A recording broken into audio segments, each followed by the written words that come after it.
Bueno, justo empezaste a grabar. Dale, habla, no importa.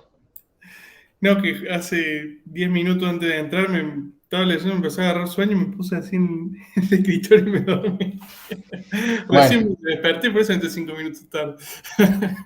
bueno, Estoy fresco ahora como para ver el tema. este modelito es un modelo de juguete, básicamente para ver transiciones de fase.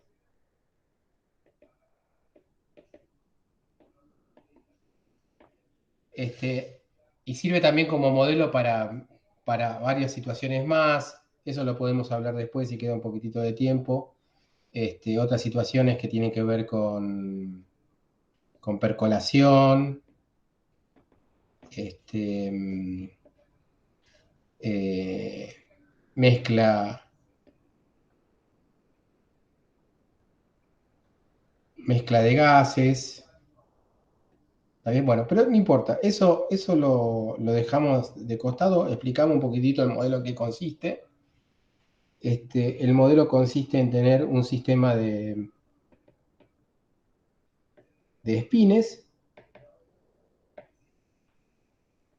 y ese sistema de espines, ¿sí? Puede está ordenado regularmente en el espacio. Ese ordenamiento en el espacio puede estar en una dimensión, en dos dimensiones o en tres dimensiones. ¿Sí? Lo típico es, por ejemplo, si están en dos dimensiones, sea una estructura de una red cuadrada, ¿está bien? Y si está en tres dimensiones, una estructura cúbica, ¿no? Pero no necesariamente tiene que ser ¿sí? Con esa estructura. Pero bueno, veámoslo así. En el caso en dos dimensiones, ¿sí? Vos podés pensar que en cada lugar tenemos un spin, ¿sí? Ese spin puede tomar dos valores, un medio o menos un medio. Nosotros vamos a pensar simplemente en 1 y menos 1. ¿Está bien? Y la interacción que hay podrá ser con un campo externo,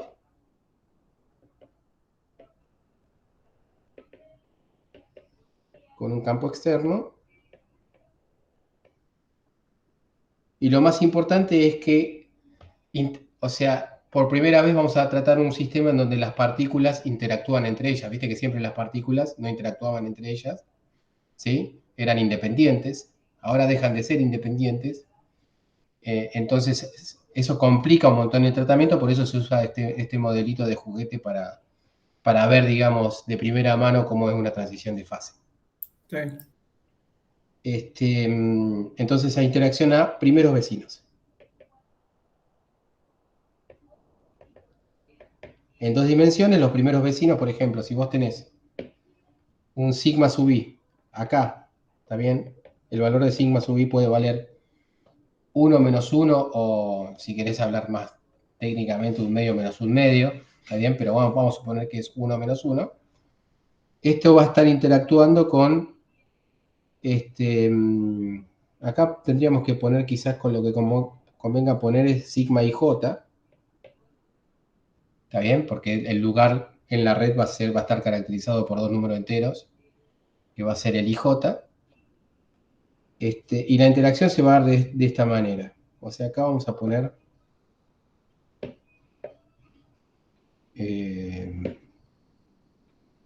uy, ¿qué pasó ahí? Bueno, quizás convenga, digamos, graficarlo de vuelta y tener mejor lugar. Sigma ij, y la interacción a primeros vecinos sería con el sigma i más 1 j, con el sigma i menos 1 j, con el sigma i j más 1 y con el sigma i j menos 1. ¿Está bien? Y la red sería algo así. Esta sería una parte de la red cuadrada, ¿no? Esos serían los primeros vecinos, o sea que por cada lugar tenés una interacción entre ellos, y la interacción se da de forma que la energía baja, o sea, la energía es menor cuando son paralelos, ¿sí? Y es mayor cuando son antiparalelos. ¿Ah? La forma más sencilla de tomarlo y en función de lo que los vamos a trabajar en matemática, vamos a pensar que la energía del sistema, ¿sí?, va a ser igual a la sumatoria sobre todos los pares de interacción, sobre todo los pares de interacción, va a estar dado con un signo menos y va a dar de la forma más simple con el producto. Todo esto después se puede justificar desde el punto de vista físico. Uno puede hacer un repaso de física general 3 o electro, ¿sí? Cómo era interaccionaban los espines con los campos magnéticos. ¿Está bien? Entonces, uno acá podría pensar que cada uno de esos espines genera un campo magnético y ese campo magnético actúa sobre otro espín, ¿sí? Y como resultado lo que va a tener es una energía de interacción que va a estar dado por sigma A por sigma B. ¿Está bien? Y los pares de interacción, vos agarras toda la red y te fijas cuáles son los que están interactuando. Siempre tened en cuenta que, por ejemplo, acá si el A es el lugar IJ, ¿está bien? El B necesariamente va a tener 4 posibilidades, ¿no? Las 4 posibilidades son el IJ más 1, el IJ menos 1, ¿sí? El I más 1J y el I menos 1J. ¿Está? Pero bueno, entonces vos vas recorriendo toda la red, esa red cuadrada, y vas viendo cuáles son los pares que interactúan y la energía la formas haciendo esa cuenta. ¿Está bien? Acá habría un J o un número. ¿Está bien? Nosotros vamos a usar por simplicidad de 1. Esta sería la interacción que tiene que ver con los primeros vecinos, o sea, entre los espines. Y después tenés la interacción con el campo externo. En la interacción con el campo externo vas a tener básicamente un número que sería el campo externo por la sumatoria sobre todos los espines del sigma. ¿Está bien? Algo así. Y acá vamos a poner un número, quizás después, menos j. ¿Está bien? Fíjate que si A y B son dos espines que son primeros vecinos y están paralelos, la energía baja, porque ese producto te da 1 por 1 o menos 1 por menos 1. Entonces en los dos casos te da un número entero que es 1. ¿Está bien? ¿Sí? Entonces la energía baja. Ahora, si son antiparalelos, uno es 1 y el otro es menos 1. Entonces ese producto siempre te va a dar menos 1. ¿Está bien? Entonces el menos con el menos te queda más y la energía sube. Bien. O sea, los espines paralelos tienden a bajar la energía y los espines antiparalelos tienden a subir. ¿Sí? Y la energía total va a ser todo eso. Y bueno, y con el campo magnético pasa algo parecido. Si el campo magnético está apuntando hacia arriba, los que van a interactuar de manera de bajar la energía son los espines que están apuntando en la misma dirección que el campo magnético. Y los espines que están apuntando en dirección contraria al campo magnético te suben la energía, ¿no? ¿Está bien? Claro, es como la energía potencial almacenada cuando veíamos en los momentos magnéticos y un Exacto. campo externo. Eso. Cuando eran antiparalelos, como era un producto escalar. Claro, entonces vos, esto desde el punto de vista físico, después uno puede hacer un repaso de dónde sale, pero bueno, entonces tenemos este modelito. En este modelito, bueno, ya este es el sistema.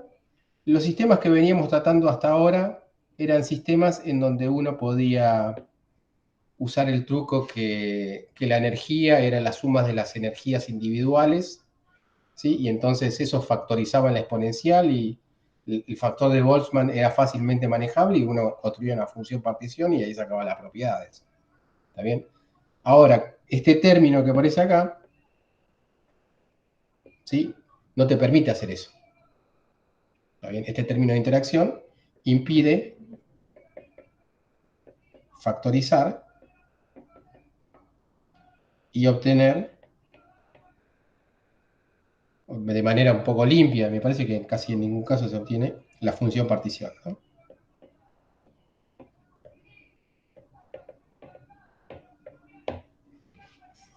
Así que lo que uno puede hacer es resolver el problema numéricamente. ¿Sí? Para resolver el problema numéricamente, uno tiene que considerar dos cosas. O sea, vamos a hacer, la idea es, ¿no? Ahora trabajar con el matemática y resolverlo numéricamente. Entonces,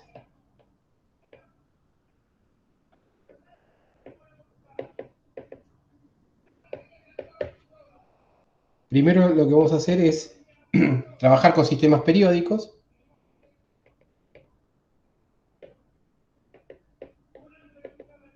En el siguiente sentido. Por ejemplo, vamos a suponer que tenés una red muy sencilla de 3x3. ¿Sí?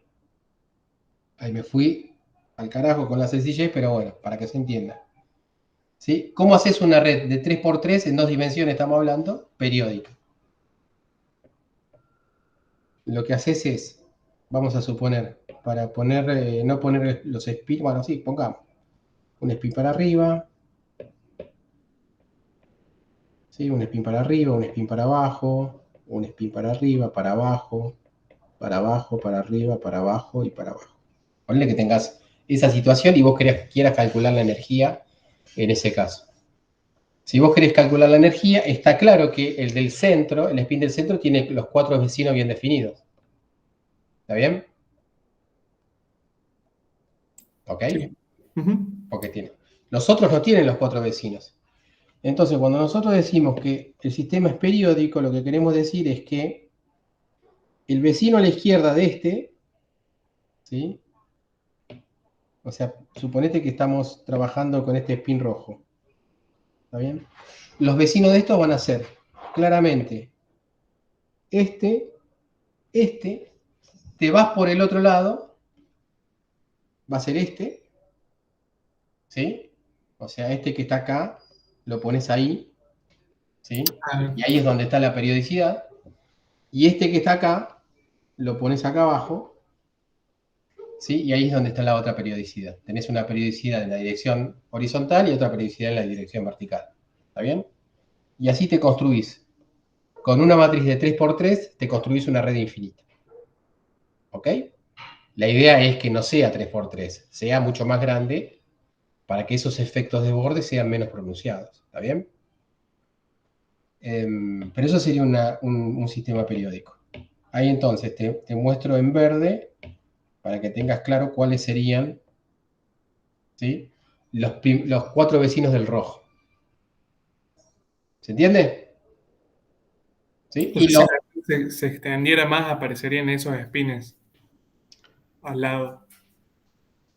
Como si vos trabajás con, lo que digo, si vos trabajás en vez de con una de 3x3, trabajás con una de 4x4. Claro, serían esos los espines que estarían como vecinos del rojo. Claro, y el rojo estuviese acá, ponele, ¿sí? Acá, tus vecinos estarían dado acá, ¿no? Estarían acá, acá, acá, y el otro estaría acá. ¿Sí? O sea, ¿está bien? Tenés que usar el de arriba. ¿Ok? No. ¿Sí? Cuando llegas al borde, o sea, vos tenés una estructura que tiene un borde, digamos, una red cuadrada que tiene un borde. Cuando llegas al borde, ¿sí? ¿Sí? Depende en qué dirección llegues al borde. Si llegas al borde derecho, tenés que usar el primero, ¿sí? Del lado izquierdo como vecino. Sí. Y si llegas al borde del lado superior o el lado alto, ¿sí? Lo que tenés que usar como vecino es el que está abajo, el primero de abajo. ¿Está bien? Acá llegaste al borde inferior, ¿sí? No tenés vecino acá, acá no tenés nada. ¿Sí? Entonces, vos te preguntas, ¿qué pongo acá de vecino? Lo que pones acá de vecino es el primero que está ahí arriba. Esa sería una condición de periodicidad en la dirección vertical. ¿Está bien? Ok. Ojo, está claro, ¿no? Que estos puntitos azules que yo pongo tienen cierto valor de spin. Ahí lo puse, en principio, que pueden ser cualquiera. ¿Está bien? Pero esa sería la condición de periodicidad. ¿Está bien? Eso es para trabajar con una red infinita. Después podréis hacer alguna condición en donde no tengas esa condición de periodicidad y tengan, los del borde tengan 3 o 2 vecinos nada más, ¿no? Pero eso serían otras condiciones. Nosotros vamos a trabajar con estos sistemas periódicos. El segundo, quizás lo más importante, es cómo hacemos el muestreo, ¿no? Cómo recorremos todos los estados accesibles. Para eso vamos a usar un algoritmo que se llama Monte Carlo. Esto en realidad nunca lo voy a saber bien. O Metrópolis. ¿Está bien? Esto quizás son variantes.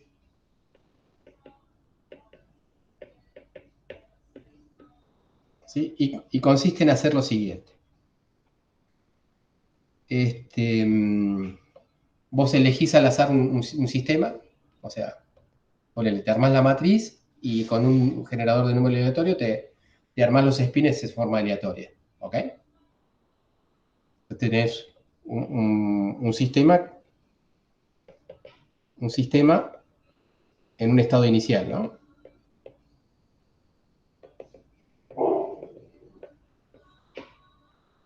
Te voy a explicar lo que es ese algoritmo en este caso, digamos. Después quizás uno pueda explicar en forma más general lo que es ese algoritmo, pero en este caso, explicando lo que hace este algoritmo, en este caso, uno puede llegar a tener idea de un caso más general. La idea del algoritmo es simular la interacción con una fuente térmica. ¿Sí? Entonces, en esa interacción, el estado inicial va a cambiar a un estado final si se cumplen ciertas condiciones. ¿Sí? Vos lo que haces es, ya tenés un estado inicial de spines, elegimos al azar una posición en la red, o sea, ese sería el primer paso del algoritmo. Elegimos una posición, por ejemplo, una posición IJ de la red.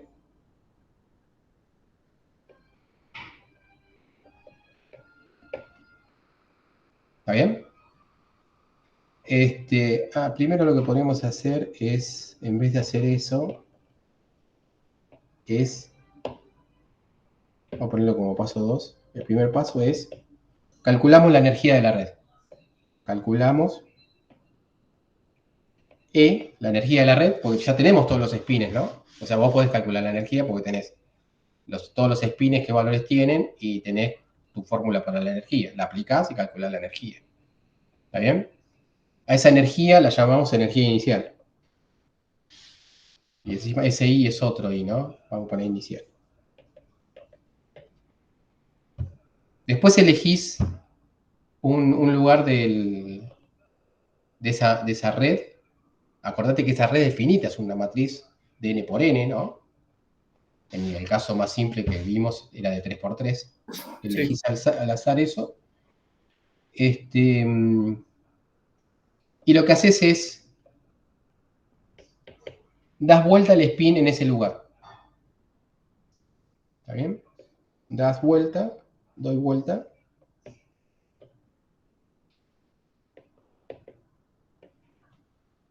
Spin.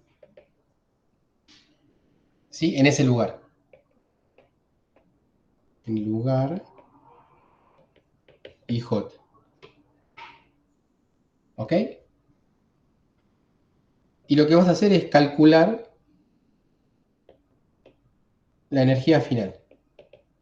Vamos a llamar energía final de este proceso, ¿no? La inicial antes de dar vuelta al spin y el final después de dar vuelta al spin. ¿Ok?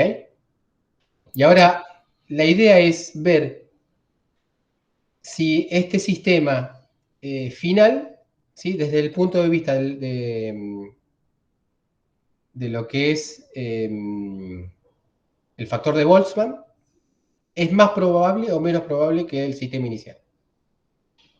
¿Está bien? Cambiaste, está claro que cambiaste de microestado, ¿no? Vos cambiaste de microestado, entonces queremos ver si ese microestado final tiene más probabilidad que el microestado inicial. ¿Ok? Entonces hacemos esta cuenta. Claro, está bien. Hacemos esta cuenta. ¿Usás la estadística del gran canónico, digamos? No, perdón, del canónico común. Pero eso no lo habíamos visto en el caso que eran estadísticamente independientes y acá no lo son. Pero vale igual. Estás asumiendo que es ergódico. Pero a ver, Y decís,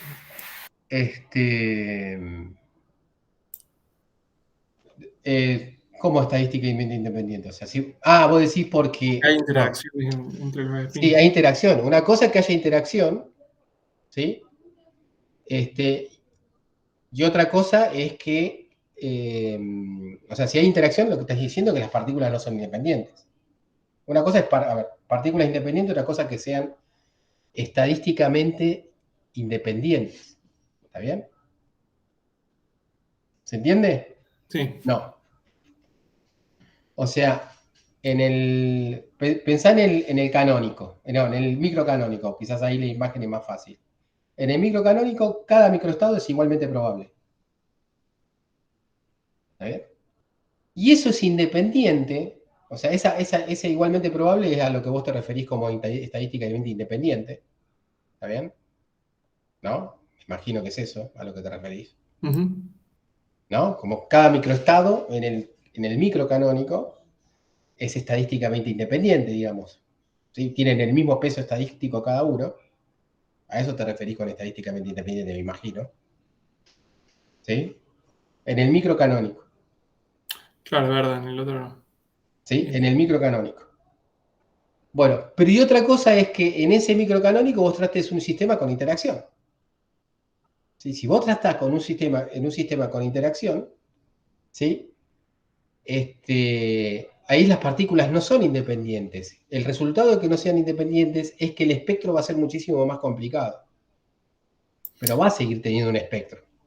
Claro, sí, claro, eso, no me refería al peso estadístico, sino que todas las deducciones que hicimos los vimos como libres de interacciones entre partículas. Claro, eso, y las cuentas se hicieron fáciles precisamente porque usábamos el espectro de una partícula e íbamos llenando ese espectro de una partícula.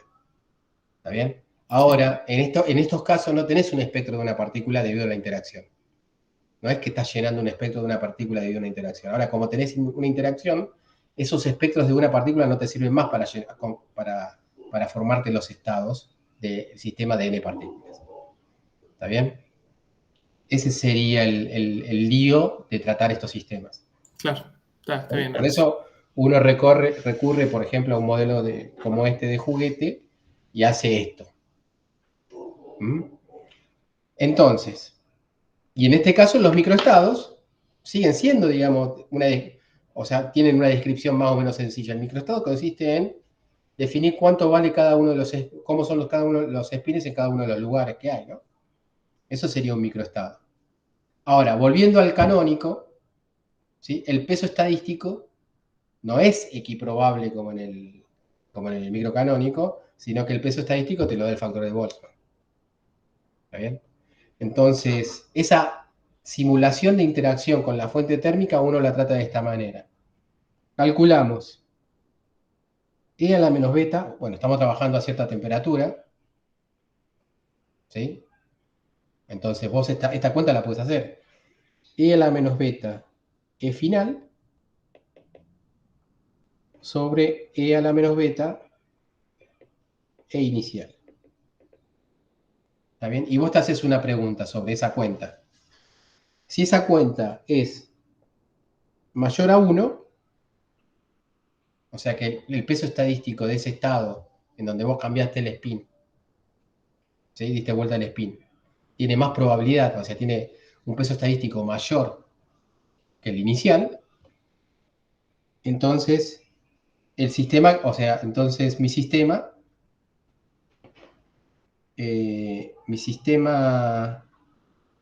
¿cómo podríamos decirlo? A ver. Me quedo con el sistema que tiene el spin flipeado.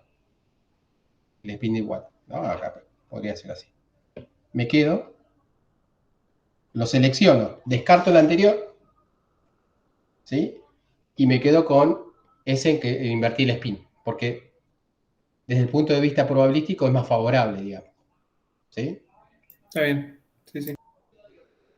Me quedo con el sistema que sería final. ¿Está bien? Ahora, si yo lo que hago, ahora lo que voy a hacer es esto. Si yo, bueno, ¿qué pasa si E a la menos beta es final e inicial es menor a 1? ¿Qué pasa? ¿Qué hago? Entonces lo que voy a hacer es, me genero un número aleatorio. Esto sería un algoritmo, ¿no? Una condición, no se cumple otra condición, me fijo qué hago si con la otra condición. ¿Qué hago? Me genero un número aleatorio entre 0 y 1.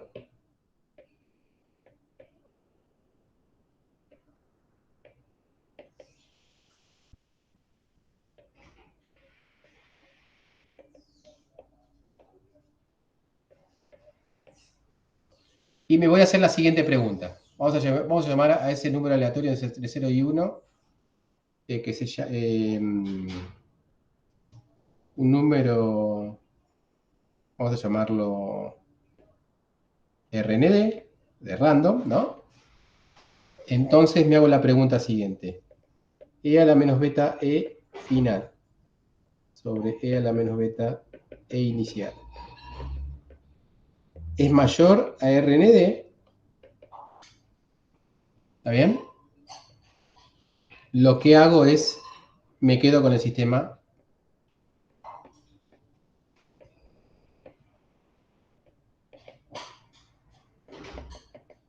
final, o sea, con el spin dado vuelta. Y si es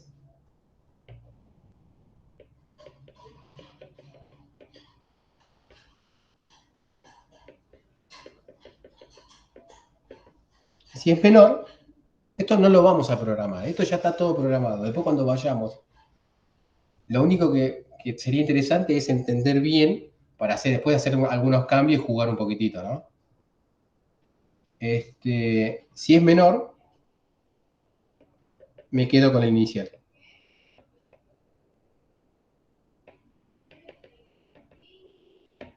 ¿Se entendió? Entonces, es como una forma de simular de una manera, digamos, no estamos usando, es una especie de simular una evolución temporal de ese sistema en contacto térmico con una fuente térmica, ¿sí? Basada, digamos, en el factor de Boltzmann. ¿Sí? Y con eso, o sea, si vos pensás que esto sería como una especie de evolución temporal, estamos, o sea, es medio, esto todo lo que te digo es agarrado con los dedos, es una propuesta que funciona, ¿no? Es un algoritmo que funciona para hacer estas cosas, pero si vos lo pensás como una especie de evolución temporal con el contacto térmico, ¿sí? Estamos suponiendo que hay ergodicidad en el sentido de que se van a recorrer con la misma frecuencia todos los estados accesibles. ¿Está bien? Bien, para determinada energía, ¿no? Está bien. Bien, este sería el algoritmo. Entonces, una vez que te quedaste con el estado inicial o final según este criterio, lo que haces es volver, ¿sí?, a repetir todo. ¿Sí? Entonces, si este es el cuarto paso, es el quinto paso. Vuelvo al primer paso.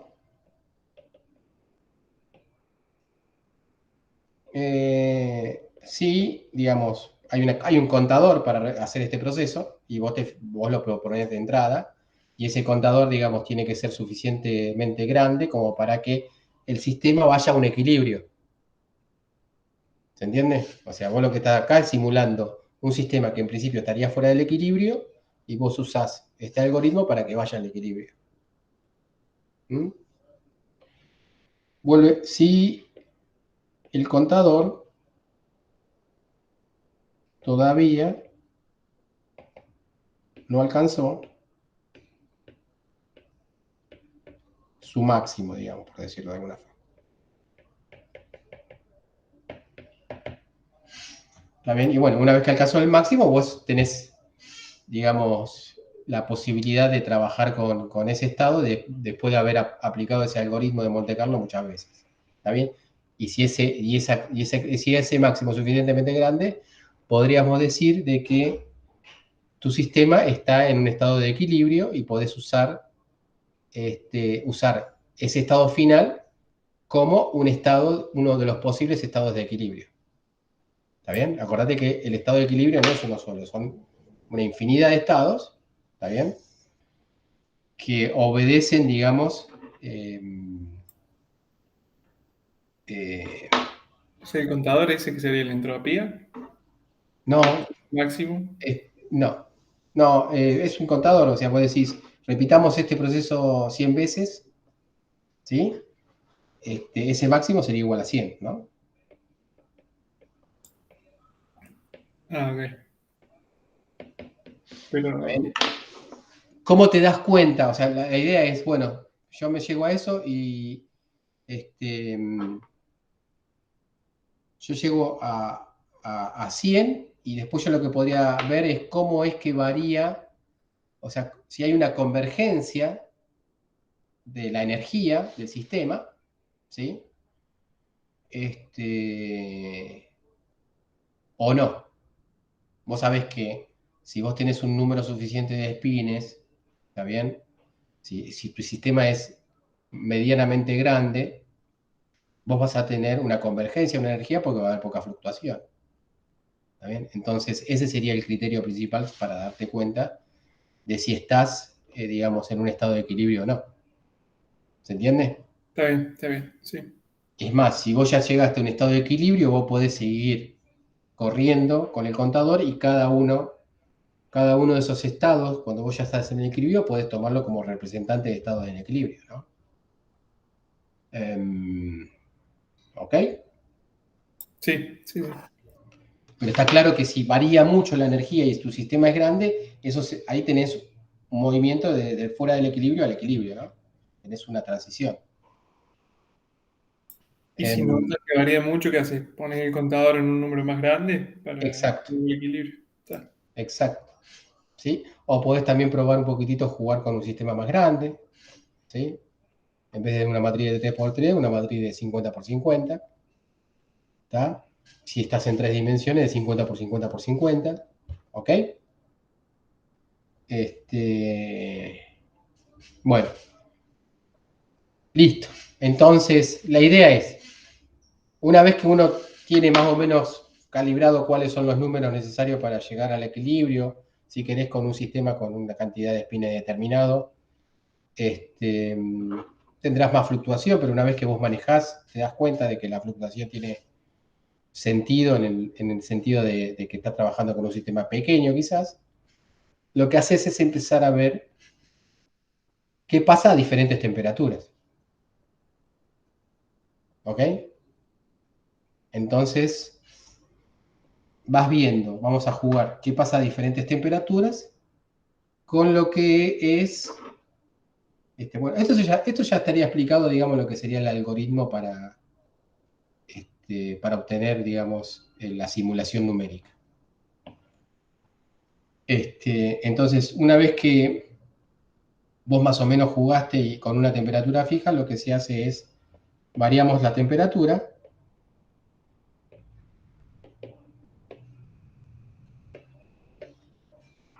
¿sí? Y lo que vamos a hacer es, y observamos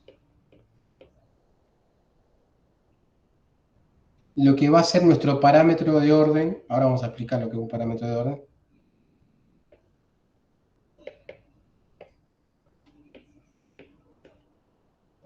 El parámetro de orden de nuestro sistema.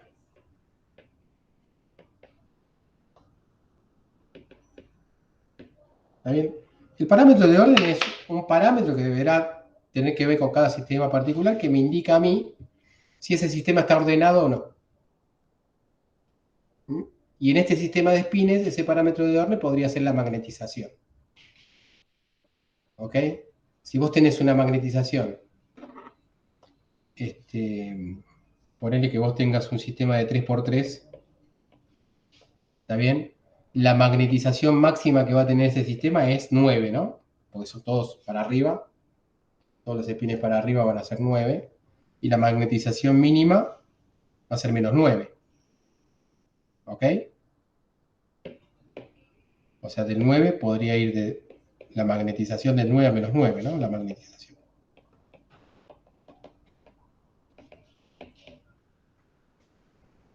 Está claro que si la magnetización es 9 o menos 9, ese sistema está completamente ordenado, ¿no? ¿Ok? Entonces, el módulo de la magnetización o la magnetización misma podría ser un parámetro de orden. Está bien. Ese parámetro de orden podría indicar, ¿sí?, una transición de fase. ¿En qué sentido? Si vos tenés una temperatura muy alta, es muy probable que los espines estén desordenados, ¿sí? Y la magnetización a temperaturas altas te dé 0, porque va a haber tantos para arriba como para abajo, ¿está bien? Y si empezás a bajar la temperatura, ¿sí?, lo que puede pasar con el parámetro de orden es que empiece a tomar valores bien definidos. ¿Ok? Y más si tenés, por ejemplo, un campo magnético. Si vos tenés un campo magnético, no tenés simetría con respecto a abajo y arriba, tenés un favorecimiento en una dirección, ¿sí? La idea es ver qué pasa cuando uno va jugando con si tenés campo magnético o no tenés campo magnético. Y te adelanto un poquitito, lo que vas a ver es que existe cierta temperatura, una temperatura crítica, más allá de que haya campo magnético, en donde el sistema se ordena, ¿sí?, en forma espontánea, ¿sí? Se magnetiza. Sí, sí, sí.